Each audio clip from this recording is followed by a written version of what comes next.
Hello. Good afternoon. Good morning. Magandang buhay po sa ating lahat mga kaibigan, mga kalingap. Mga ka-part-time, muli pong yung lingkod, si Bayuna TV. Ayan po mga kaibigan, muli pong nagbabalik. Sa isang maiksing reaction po lamang mga kaibigan, patungkol pa rin po sa kaganapan dito sa ating Kalingap Nation. Ayan, kumusta? Bago tayo magpatuloy mga kaibigan, sa mga hindi pa po nakasupport, kay Kuya Bal Santos Matubang, Kalingap Rapatid na at Ruel Malalag, mga kaibigan, please subscribe to channels at pakihit pang notification bell para updated po kayo sa kanilang mga uploads. Ayan po mga kaibigan. At syempre, sa mga hindi pa rin po nakasupport sa aking YouTube channel, Bayuna TV, please subscribe at pakipindot po ang notification bell para po updated po kayo sa aking mga uploads. Ayan po mga kaibigan, mga kalingap. Siyempre, ang pag-uusapan po natin ngayon, walang iba kundi ang ating mga viral na mga balahura mga kaibigan. Itong dalawang nilalang, nilalang mga kaibigan na ay hindi ko mawari talaga mga kaibigan kung bakit at hindi sila makamove on talaga mga kaibigan.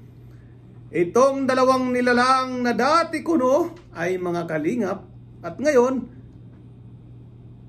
sila po ay mga mortal ng kaaway mga kaibigan. Mortal nilang kaaway ang kalingap. Walang iba mga kaibigan kundi si Brother Jose at si Joel Salcido. Ayan po mga kaibigan. Kanina medyo nasilip ko ang live na naman ni Brother Jose at talaga naman mayroon pa talaga siyang itong dalawang to unahin natin si Brother Jose mga kaibigan at talaga namang mayroon pa siyang love letter. May love letter po siya sa Cybercrime Division ng DAIT. Ang katotohanan daw mga kaibigan, kundi ka ba namang bobo, Brother Jose? Nasaan ba ang utak mo nakalagay? Sa talampakan o sa puwitan mo? Alin ang katotohanan ba sa pinagsasabi mo? Ibig mong sabihin, si Kuya Bal nagsalita. Pinagsalitaan ka ni Kuya Bal dahil ikaw ay nananahimik lang. Ganon? Wala kang ginagawa. Tahimik ka. Nagsalita si Kuya Bal. Yun ang gusto mong iparating sa cybercrime ng DAIT. Kung di ka namang bobo, isa't kalahating tanga, binira si Kalingap Rap, inaraw-araw mo ng live, siniraan mo ng siniraan yung tao, sa palagay mo, hindi re-raise back ang tatay sa tinagawa mo sa kanyang anak? Ikaw ba, Brother Jose? Hindi mo mamahal yung anak mo? Kahit sinong tao, kahit sino, pag anak na ang pinag-uusapan, Brother Jose, binira si Kalingap Rab, pati si Kuya Bal. Tapos ang gusto mo manahimik lang si Kuya Bal, kasi si Kalingap Rab hindi magsasalita ng against kanino man. Nagsasalita siya, pero malumanay lang. Hindi siya rumiresback sa'yo. Siyempre ang tatay magsasalita, ipagtatanggol ang anak. Ipagtatanggol ang foundation. Ang gusto mo walang gagawin?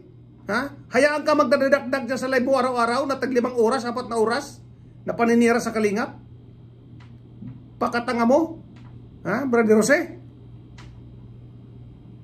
Hindi ko alam kung bakit hindi ka nalang mag-focus sa ginagawa mong pagtulong at ginagawa mo pang hanap buhay ang Kalingap. Kasi wala patay ang channel mo Pag hindi Kalingap ang content mo, pag hindi si Kalingap Rab at hindi si Kuya Bal, walang views. 100,000 subscriber, ang views mo 300, 500. Hirap na hirap ka maka 10,000. Hirap na hirap ka maka 5,000 ng views. Pag hindi Kalingap ang topic mo. Pakatanga mong bobo ka.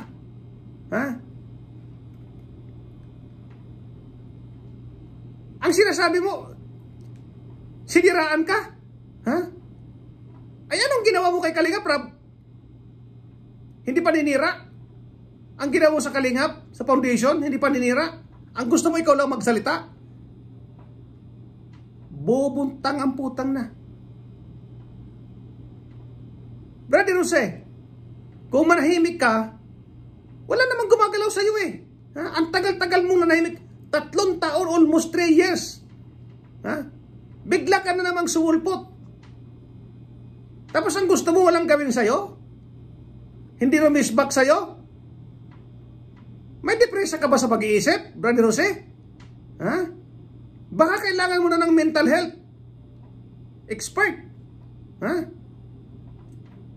Kasi wala ka ng wala na sa focus yung pag-iisip mo. Mag-live ka ba naman ng 3 oras, 4 oras, 5 oras, puro Kalingap lang ang topic mo? Ha? Napakatanga na ito. Isa pa itong si Joel Salcido, na putangin na siya rin gago. Ha? Isa rin gago. Alam na alam ko yan. Kasi noon pa, nasa Kalingap na ako. Sponsor ako. Putangin na mo. 3,000? Ipinagmamalaki mo 3,000 na sponsor mo? Joel Salcido? 3 plastic na upuan? Ha? Bakit daw binawi yung bahay ni Maylin? Bigay ng mga sponsor. O kung di ka naman tanga, ha? Joel Salcido, makinig kang bubo ka. Ano ang sinasabi pag may ribbon cutting? Ha? Sinasabi ba doon na balahorain nyo yung bahay? Ha? Huwag nyong ayusin ang bahay? Ang sinasabi, pag may mga ribbon cutting, pag nag-turn over ng bahay, ayusin, alagaan ang bahay.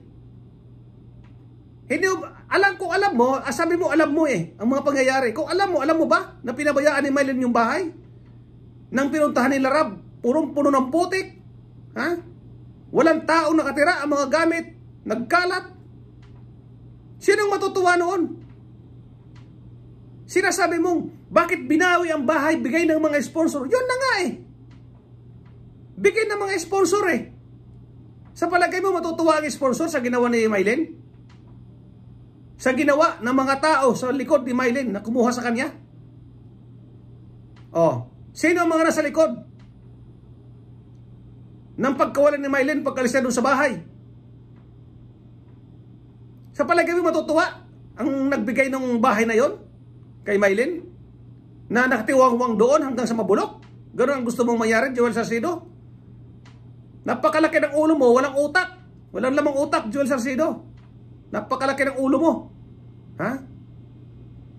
Yung utak, yung ulo mo, Joel Salcido, ulo natin, ha? Yung ulo natin mga tao, may utak yan, may lamang yan. Ha? Hindi yan display. Hindi lang palamuti. Gamitin mo sa tama yung utak mo. Ha? Baka bobo mo.